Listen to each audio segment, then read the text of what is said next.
Hey guys, let's talk about something that's been sitting in the background of this case. Not loud, not obvious, but incredibly important if we want to understand the bigger picture. And that's cryptocurrency, specifically how it might be tied to the people involved in this case, not directly to the disappearance itself, but as a tool used to facilitate or hide potential criminal activity happening alongside everything else. Let's go back to the beginning. Ayub, one of the last people to see Jay Slater alive, was never quiet.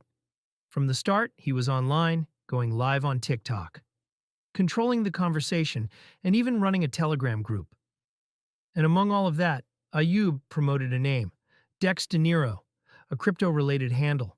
No explanation, no discussion, just dropped into the mix like it meant something to the people watching closely. But Ayub wasn't the only one shouting it out. Rocky, the other man who was with Jay and Masca, also pushed the DexDeniro name repeatedly during his lives, shouting it out, hyping it, plugging it. Two key players. Same crypto tag, same message. That's not coincidence.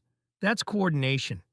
At the time, it might have seemed like noise, but now it adds weight to the idea that DexDeniro wasn't just a crypto hobby.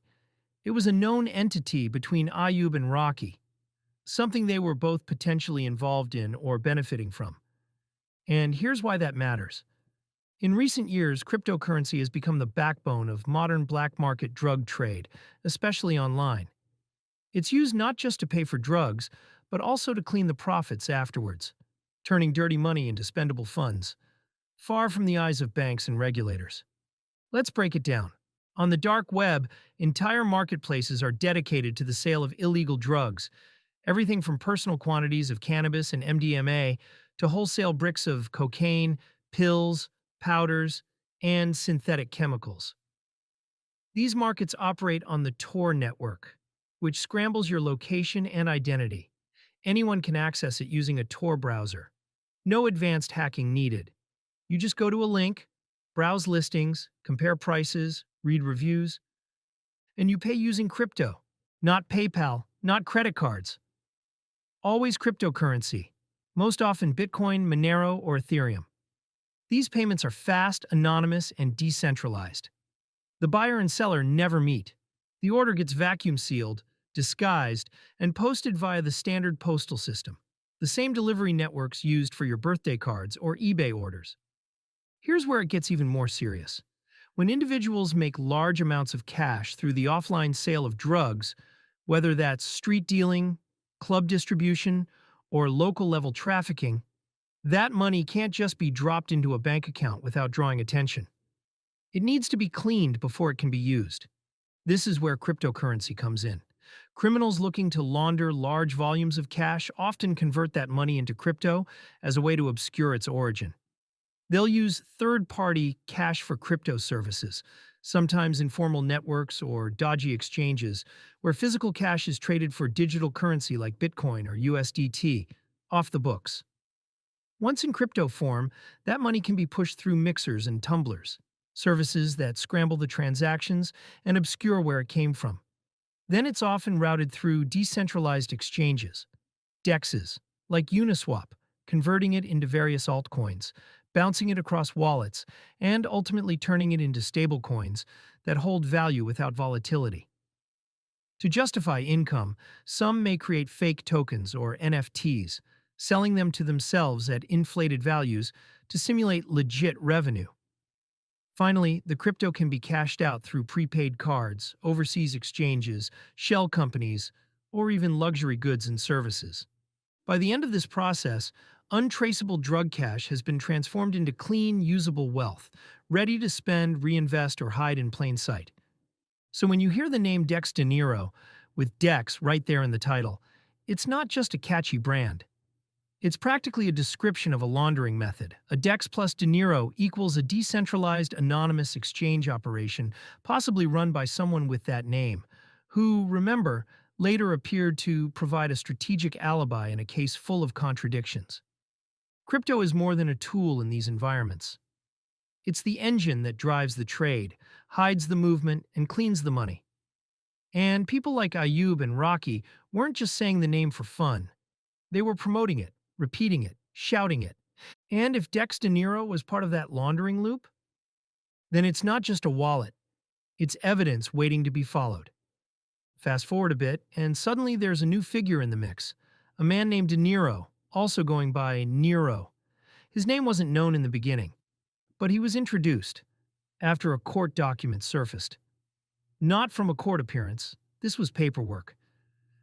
And it didn't just contradict Lucy's public timeline, it also undermined Ayub's version of what happened that morning. Lucy had claimed she left the Airbnb and went back to her own apartment. Ayub echoed that version. But the court document said otherwise. Lucy had stayed at the Airbnb with Jay, the remote location where he was last seen, and right after that bombshell, Deniro appears, claiming Lucy was with him instead. It was immediate, strategic, designed to neutralize the contradiction in the paperwork and offer Lucy a clean alibi. Let's think about the timing. Lucy's original account was never clear, but it implied that she went back to her own apartment in Los Cristianos. That was repeated online, repeated in comments, echoed by Ayub.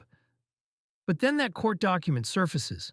Not rumor, not speculation, a legal record confirming she was at the Airbnb with Jay, the very location where everything unravels.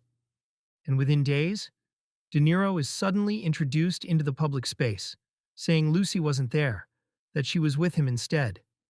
No prior involvement, no previous mentions, not part of the original crew. So why him? Why now? It smells like a retroactive cleanup operation, the kind of move you make when the story you've been selling falls apart. When the public record starts contradicting your claims, you need a fix. Fast. Enter Deniro. But this isn't just any guy being thrown into the mix. This is a man whose potential crypto reference, DexDeniro, was being shouted out by both Ayub and Rocky months earlier, before most people even knew who he was. That tells us Deniro wasn't just brought in to help.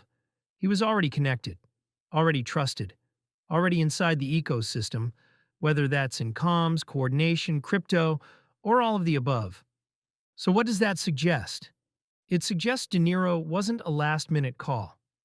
He was a back-pocket asset, someone who could be deployed when the narrative needed redirecting, when Lucy's timeline started cracking, when Ayub's version started to wobble. When the official paperwork exposed lies, Deniro was the one sent in to patch the hole. It raises an uncomfortable but important question. If you had someone ready to offer a false alibi to cover a key contradiction, how many other roles are being played behind the scenes? And if Deniro is part of a group using Telegram, crypto wallets, and DEX tools to manage money, comms, and potentially other illicit operations, then this isn't just a PR move. It's operational strategy. Because in high-stakes situations where stories are falling apart, public scrutiny is mounting, and people are scrambling to keep their narrative intact, it's not just about having a plan. You need silence. You need digital control. And sometimes, you need a new character to take the fall or rewrite the timeline. Deniro's sudden emergence, exactly when Lucy's story became untenable, wasn't just helpful. It was surgical. So when you hear the name DexDeniro, don't brush it off. Ask why Deniro waited until the paperwork came out. Ask who coordinated his entry. Because this isn't just about proving who was where. It's about understanding who was controlling the truth and who was ready to rewrite it when the cracks started showing. Thanks for watching, and as always, I love to hear your thoughts and opinions in the comments below.